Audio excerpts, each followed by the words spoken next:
Nitong mga nakaraang buwan, no, scratch that. Nitong nakaraang isang taon, medyo isang taon yun na rin akong nakikita sa TV at ito na rin ata yung taong medyo pinaka-busy ako.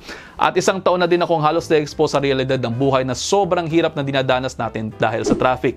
Medyo marami akong na-experience ding epekto niyan sa katawan ko. Etong ilan. Una, stress. Hindi lamang physical stress pero pati na rin yung mental stress na dulot ng traffic. Yung alam mong marami ka pang gagawin sana pag uwi mo pero nauubos ang oras mo dahil sa mabagal na pag-usad ng sinasakyan mo.